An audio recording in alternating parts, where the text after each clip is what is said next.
Good morning, everybody. My name is Sara, and I have the honor and privilege as serving as a member of your standing committee.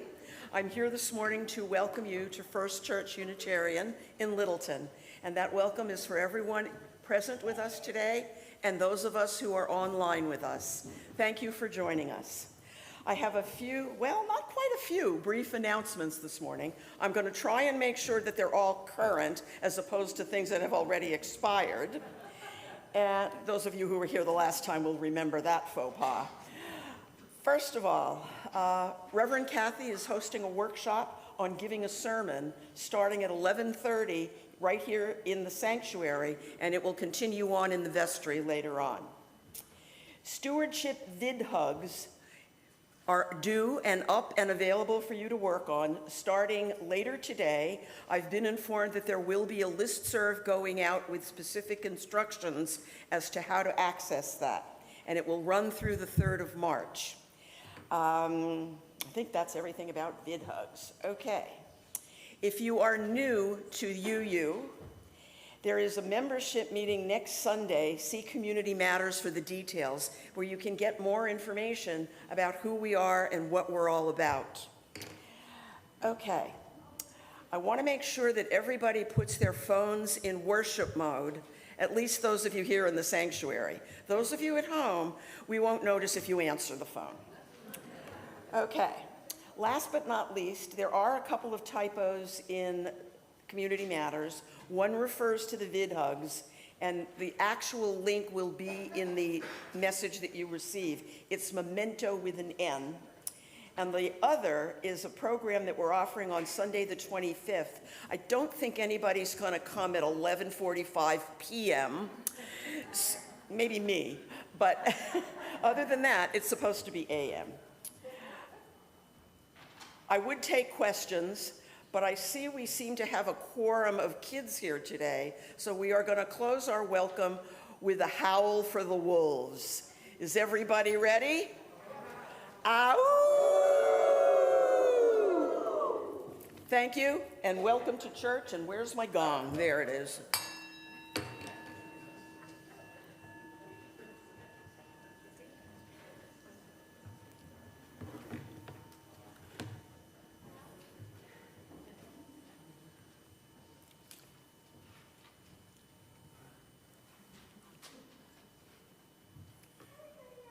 The words of Ki Ali Bordner. Come together again, gather in love. Light the fire of hope, build the foundation. A blue flame emitting red sparks, commit together again. Gather in truth, light the fire of freedom, build the entryways. Continue together again, gather in community, light the fire of the future, build the shelter. Good morning. Good morning. My name is Mike Pilman, and my pronouns are he and him. I join with Sara in welcoming you today. I extend a special welcome to those of you who are joining us virtually. You know who you are. As you know, I spend some of my time between worlds, right up there where Jack is sitting today. And which I'm actually more comfortable over there than I am here. And when I'm there, I'm in the sanctuary, but I'm seeing it through the same screens as you, so welcome. Oh, and welcome to everyone in the sanctuary too. We extend an extra special welcome to anyone who is joining us for the first time, either online or here in the sanctuary. We're truly glad you found us. This first lay-led service during Reverend Laura's sabbatical is presented to you today by members of the sabbatical team, myself, Jackie Clement, and Debbie Eston.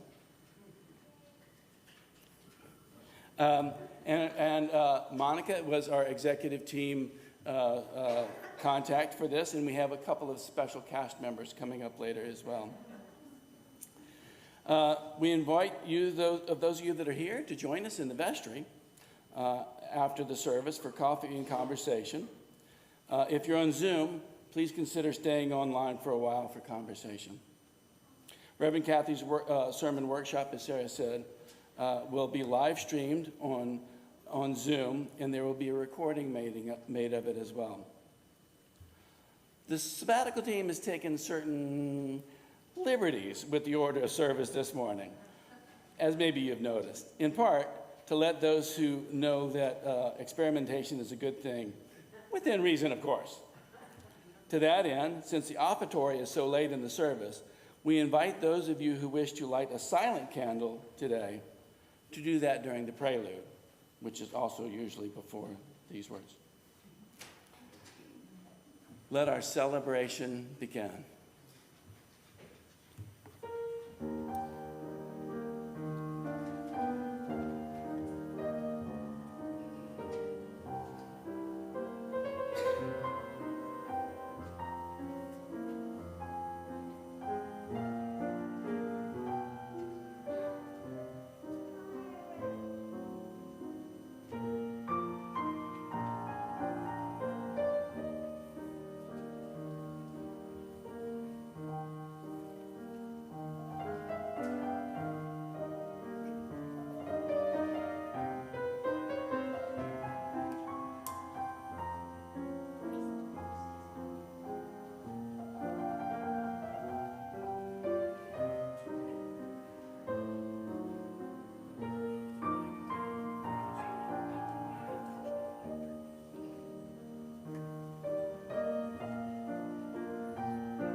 I'd like to invite Zachary to come forth and light our chalice this morning.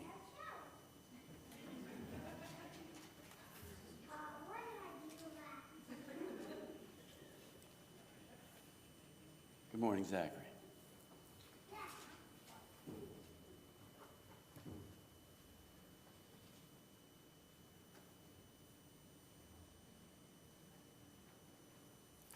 And as Zachary lights the chalice, I'd like for us to read the words of our covenant.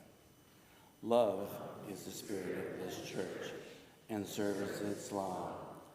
This is our great covenant, to dwell together in peace, to seek the truth in love, to help one another. I now invite Monica up to read the charge of the congregation for the sabbatical.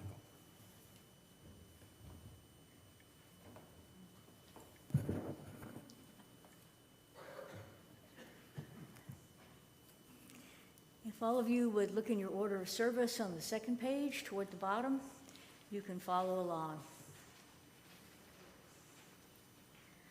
Following her sabbatical, we expect Reverend Laura to return refreshed and renewed in spirit. We, the congregation of First Church Unitarian, Littleton, pledge to meet her in the same way, refreshed and renewed, both in our commitment to our shared UU values and to each other. We promise we will pay attention to what is important in our church community: love, service, truth, and helping one another. We will explore our UU values and principles, combine them with our skills, and turn them into action. And we will seek connection with something greater than ourselves and bring our values in action outside of our walls and into the wider community.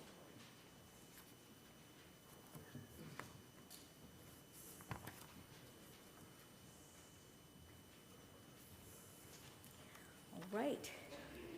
For today's Time for All Ages, we're going to perform an enlightening tale. So,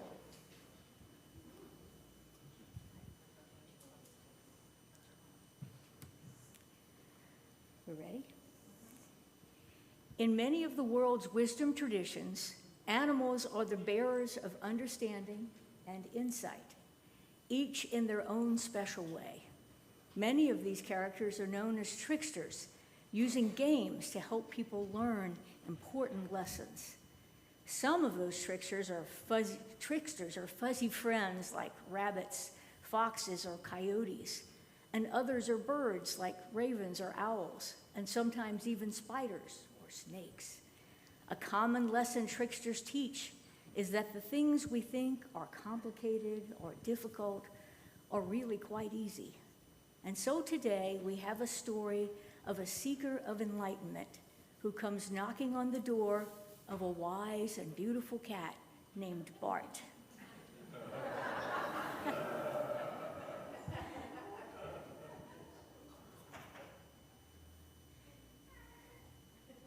Thank goodness you're here. I've been searching for enlightenment my whole life. I'm wise.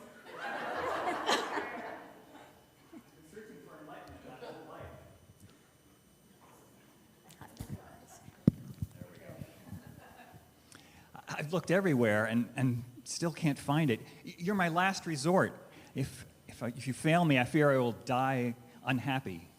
Oh, I'm more than happy to help. I have some enlightenment in a Tupperware dish in my refrigerator. Why don't you go get some?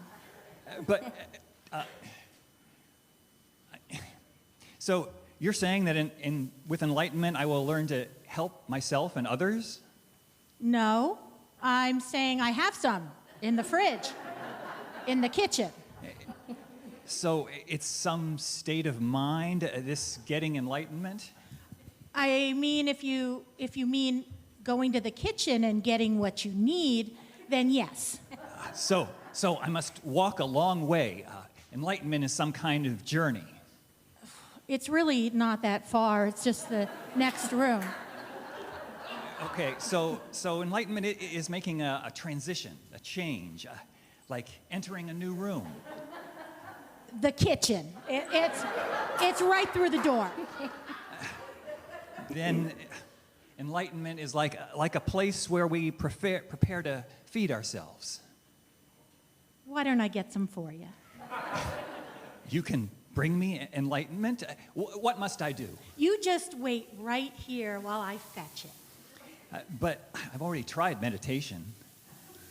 No, you don't need to meditate.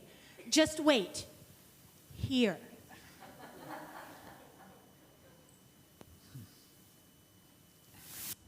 Where are you going? I'm following you, Master. No, don't follow.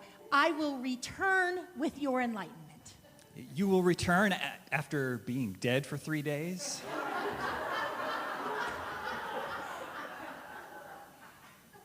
Dad? I'm not dying. I'm going to the refrigerator. You must journey to the frozen world. It'll only be but a minute. Then all this stuff about Armageddon was true after all. The end of the world is near, awaiting your return. No. Just stay here, and I will return with your enlightenment. Bart leaves. The seeker starts out the door and down the street. Bart returns and yells after him. Hey, where are you going? I'm going to help others, like you said. Not one to let enlightenment go to waste. Bart popped open the container and enjoyed it all himself. The enlightenment that the seeker missed out on was the simple truth that listening will often get you farther than your own preconceptions.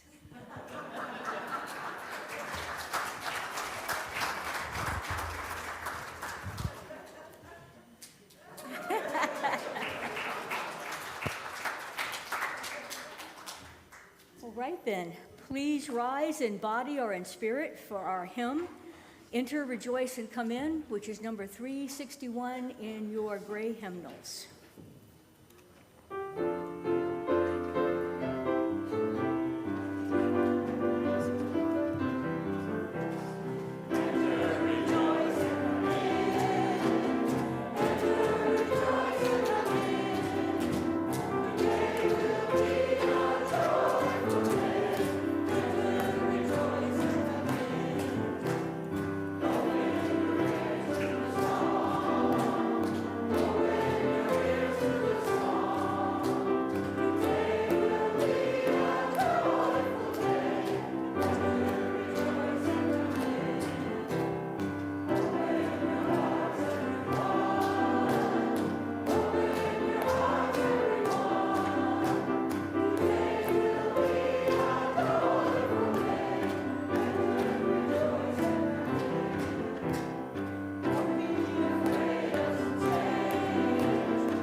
Good morning.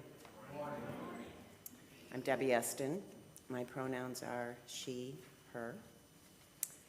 And it's wonderful to be together this morning, and what a rousing singing of enter, rejoice, and come in. Gusto, gusto. It always gets my heart to pumping when we sing that song. And thank you, Cindy, John, and Monica. It was just fabulous.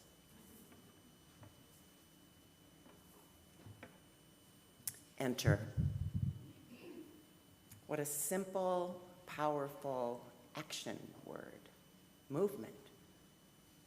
A word perhaps that we take for granted because it happens in a split second. Regardless of whether you've spent a lot of time planning and it's time to move forward, or spontaneity just propelled you over the threshold, or something out of your control happened. You find you have entered into something new.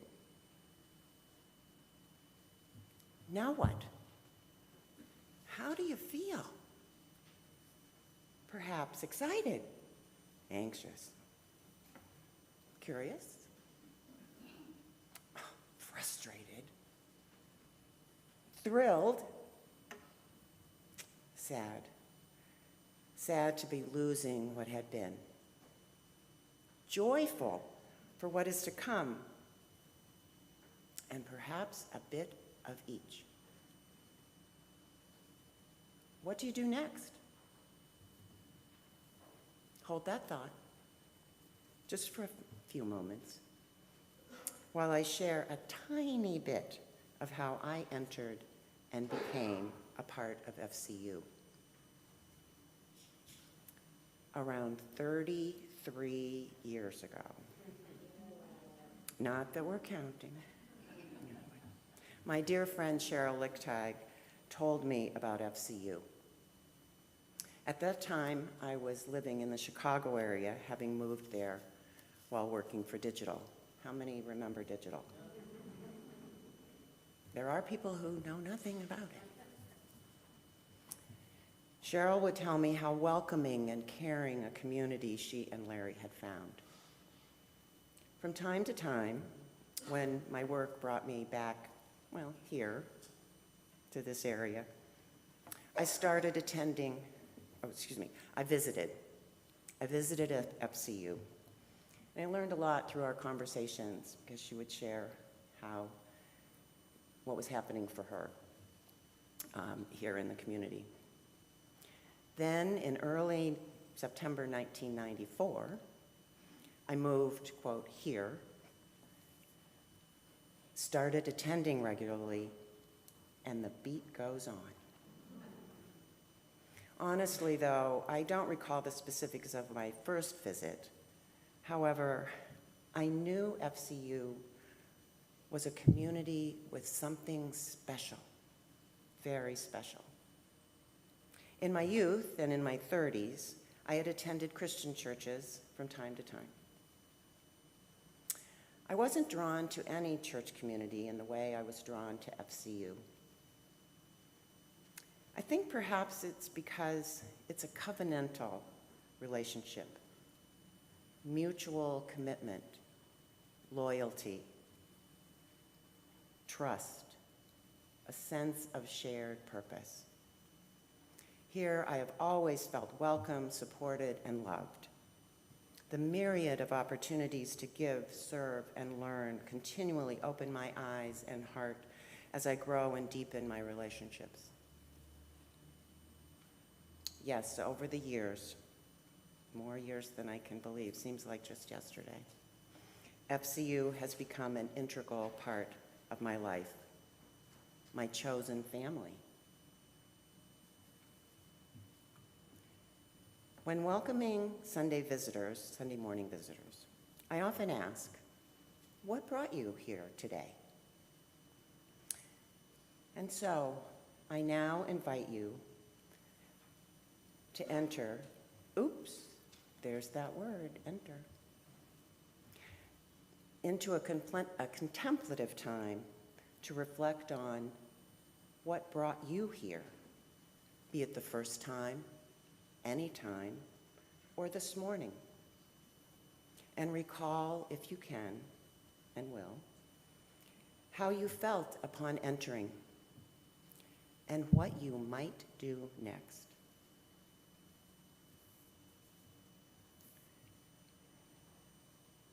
So, please sit comfortably and quietly. Sounds are okay if you have to cough or sneeze. For a minute, well, around a minute because I didn't bring my timer. Anyway, I'll ring the bell to begin and then at the end of 1 minute. Again, what brought you here, be it the first time, any time, or this morning. How you felt upon entering and what you might do next.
If you are comfortable to do so, I invite you to speak at random a few words that came to you during your reflection, to commingle in our sanctuary our thoughts.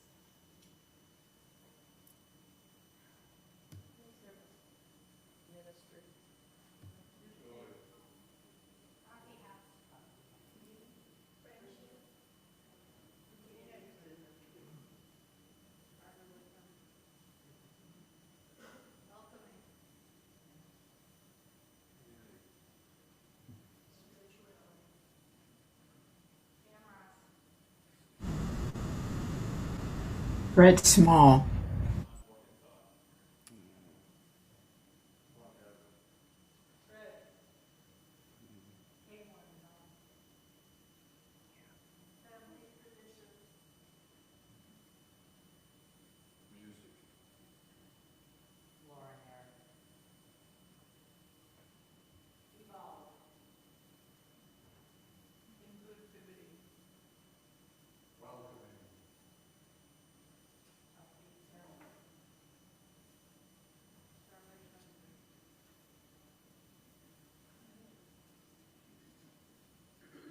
Thank you.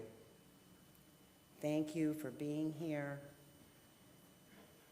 It is a joy to be among you. I love you.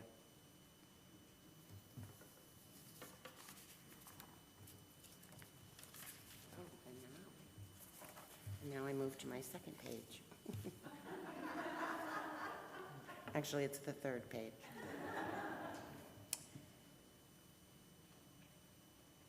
To introduce our hymn number 1008, found in the teal hymnal, When Our Heart is in a Holy Place.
Good morning. I'm the Reverend Jackie Clement, a longtime member of FCU, and delighted to be with you this morning.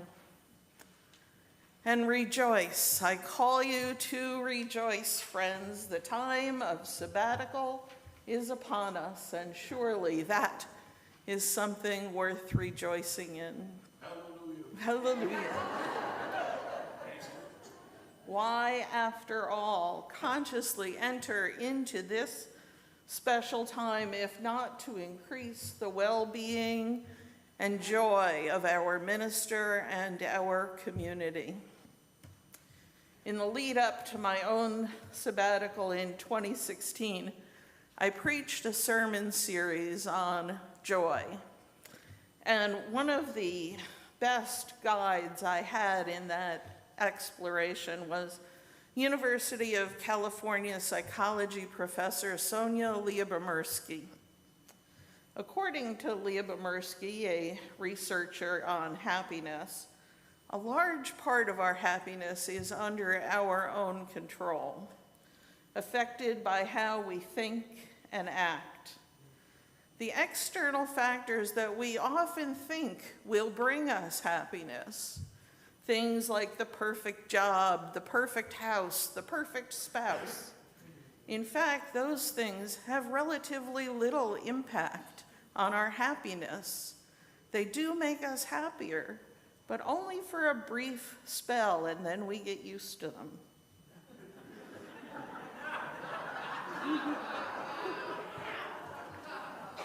What in fact plays much more of a role in our happiness is our own intentional behavior, the way we think and the way we act.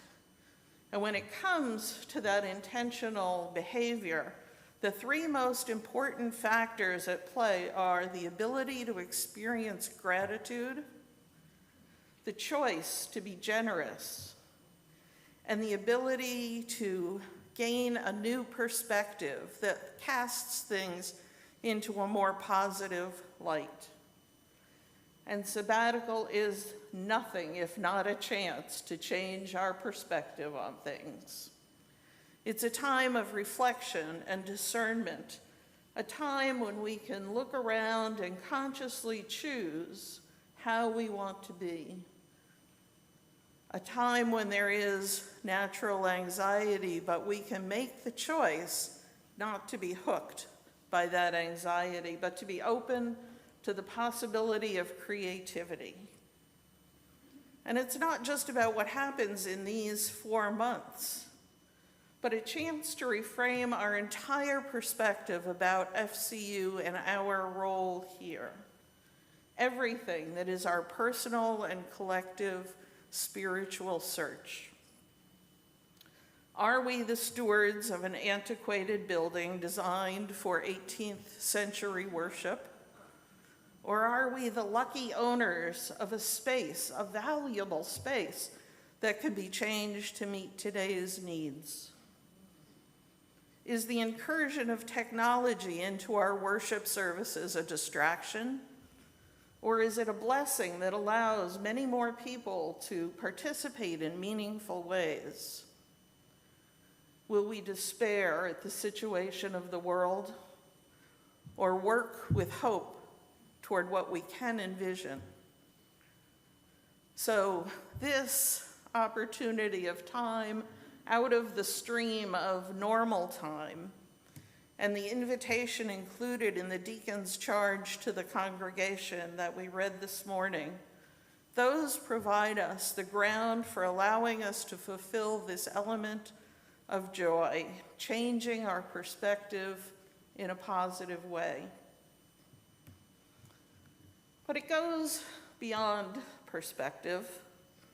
In their joint work, the Book of Joy, Bishop Desmond Tutu and the Dalai Lama affirm that being able to change our perspective is one of the key elements of joy. Given the lives they have led, they agree that suffering is inevitable, but that we always have the chance and the choice to respond as we choose. Bishop Tutu and His Holiness the Dalai Lama also embrace Lyubomirsky's other attributes of a joyful existence, gratitude and generosity. And they add to those three things humility, humor, forgiveness, and compassion. All of these are things that I believe we consider and we try to act on here at FCU. So if I were to invite you to consider anything in particular during this sabbatical time, it would be joy and the elements that lead to it. How is this a place that contributes to your joy? How could you make it more deeply so? Are the qualities necessary for joy, as held out by both psychology researchers and religious leaders, available here at FCU? How can you tap more deeply into that? While it's natural to have some anxiety that comes with change, I hope this is also a time that we have been anticipating with the joy of creativity, possibility, deepening discernment, and deepening relationships.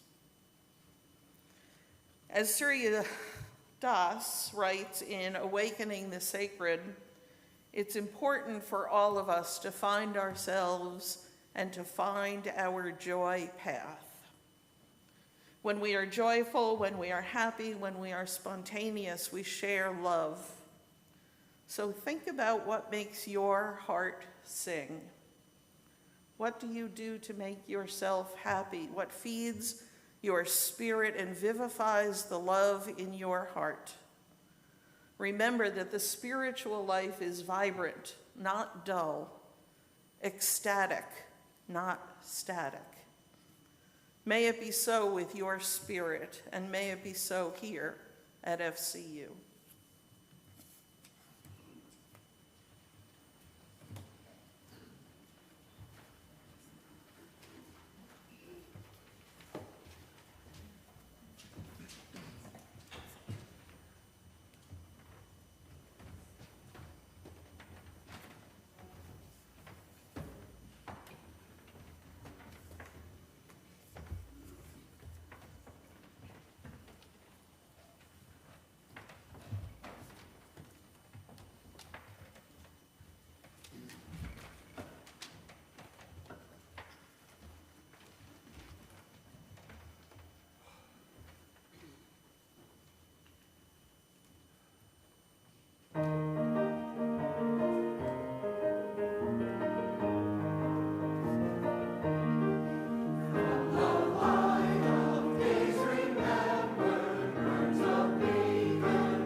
Thank you, choir. I always feel like all I have to do is hear one hymn and I've been churched. Enter, rejoice, and come in. Come in? Isn't that what we did when we entered?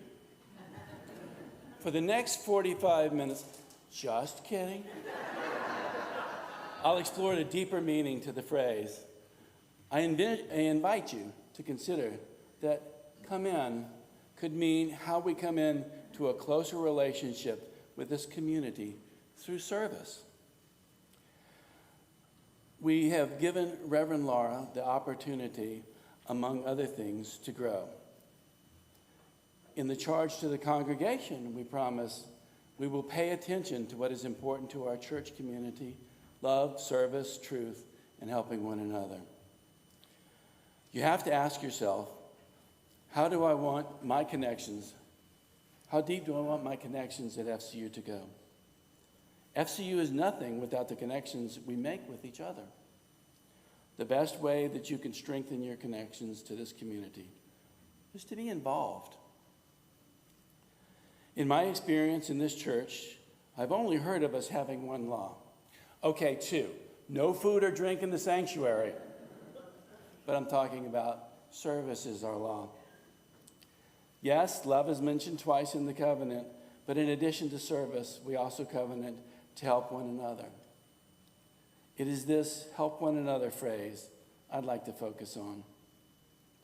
In my experience, we seek out ways to be of service to one another rather than waiting to be asked.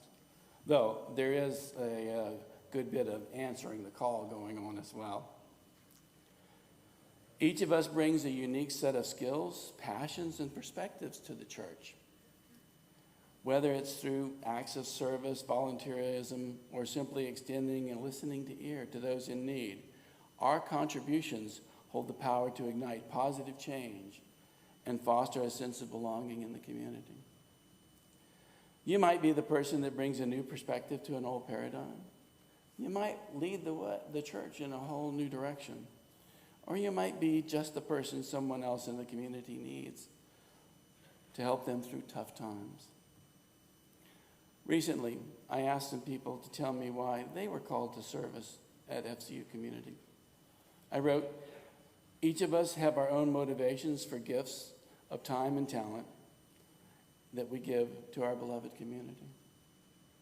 I was wondering if you would be willing to share some of those brief thoughts that motivate you here. Here's some examples. All of the love and support I've reaped from my association with all the like-minded seekers of truth within this community. FCU is my people who understand, accept, and support me personally and in our promise of service as its law. Our deep desire to be part of and sustain this liberal, beloved community that provides caring and support to its members and the greater community. A beloved community that honors its covenant to serve community, help each other, help each individual as best I'm able. Just don't ask me to cook. Members of this community do not hesitate to step up and help individuals and families who are going through difficult times. I think that if I choose to be a part of a community, I should do something for the common good. There is a moment of grace that sparks when people connect. Serving brings that spark of grace into my life over and over and over again. And finally, giving back feels good. Monica asked me about my service. I told her, everybody knows what I do. She said, but how do you feel about your service? The truth of the matter is that I really love what I do here. Whether it's being the first one in Fay Park on Fair Day or the last one to leave that night, hosting Zoom worship services, I'm just having fun. I love the Firehouse Coffee House too. One evening at the coffee house after party, Deb Gerard came up to me and said, we need to talk. One look at her and I told her I was going to need a beer. She told me I would probably need 2. That conversation embarked us on a journey that eventually changed the annual pledge drive into the stewardship event that honors not only our treasure, but our time and talent as well. I found joy in the small part I played in making that a reality.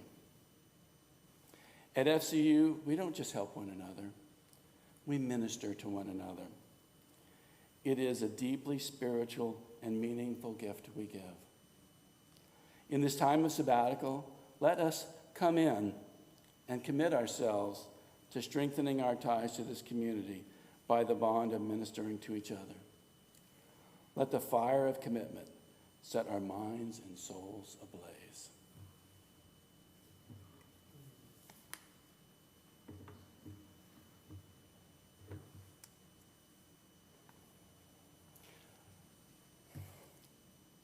It is our good fortune to be well off enough in life to give and to receive.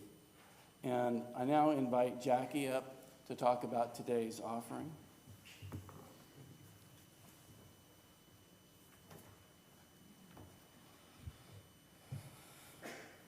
I have a colleague who volunteers at her local food pantry.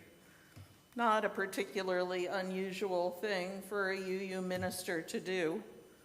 But what is unusual is that while she's bagging groceries, she covets what goes into the bags, daydreaming about what it would be like to afford actual Cheerios. Imagine for a moment being a leader in your chosen field, holding graduate-level degrees, being employed full-time in a denomination with the highest academic achievement and the second highest household income in the United States, and lusting after free Cheerios. Imagine if our minister couldn't afford name-brand cereal. This is not a tale of hardship designed to tug at your heartstrings and get you to give more money. It is a tale of hard choices designed to tug at your values and make you give more money.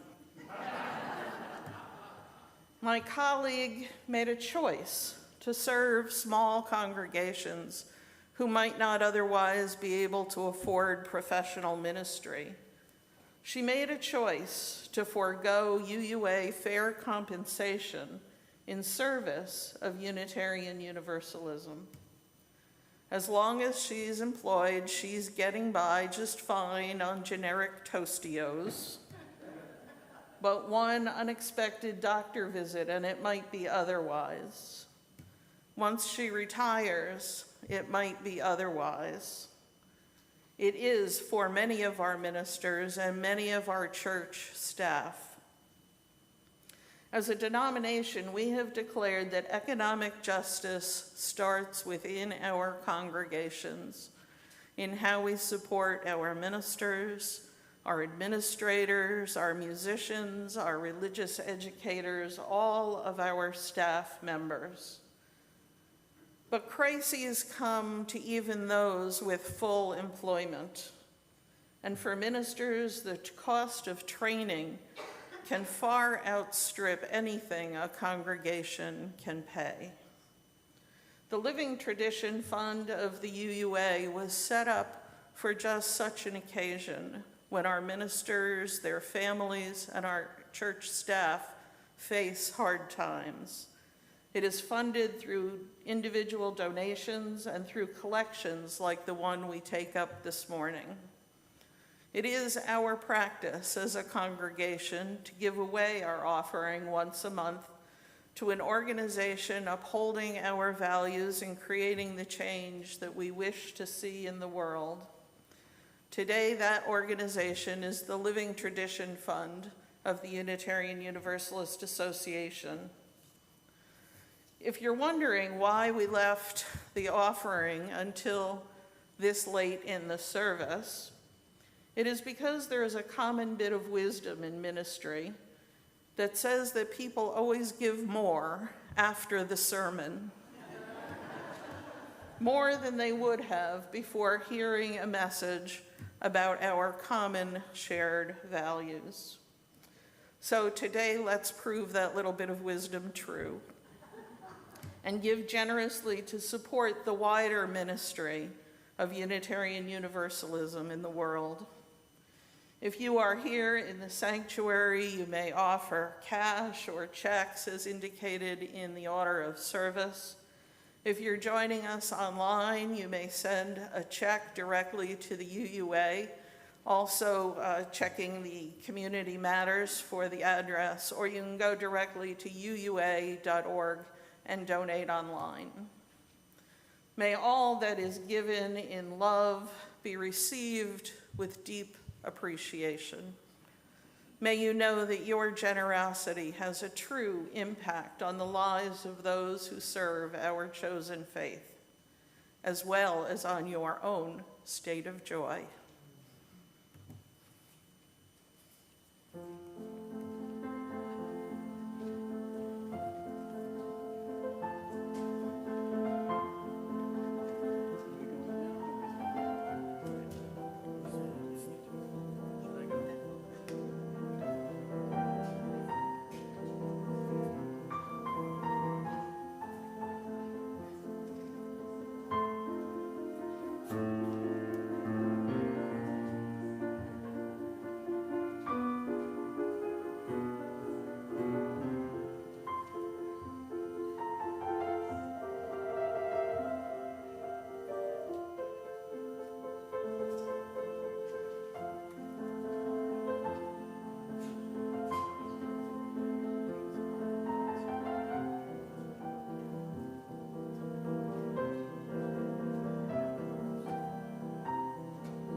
Please join me in the words of our community response as printed in the order of service or displayed on the screens. We are grateful for the opportunity to give and serve, and grateful for the gifts we have received. May this affirm the ministries of our church community, both within and beyond these walls.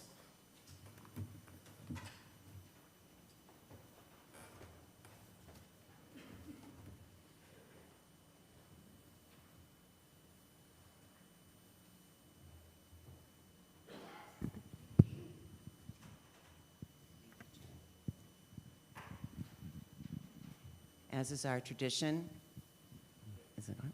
as is our tradition, doesn't seem like, anyway, please stand.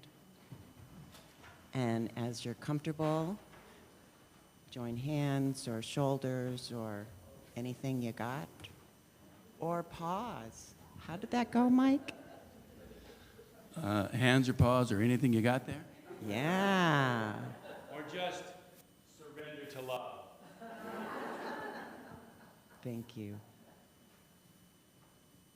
Our closing words have been adapted from Reverend Lara's closing words on January 21st. May we expand our circle of compassion, creativity, and caring.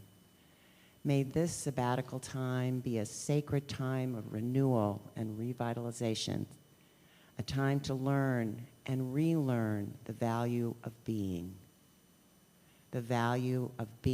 a part of this beloved community. May it be so. Amen. Blessed be.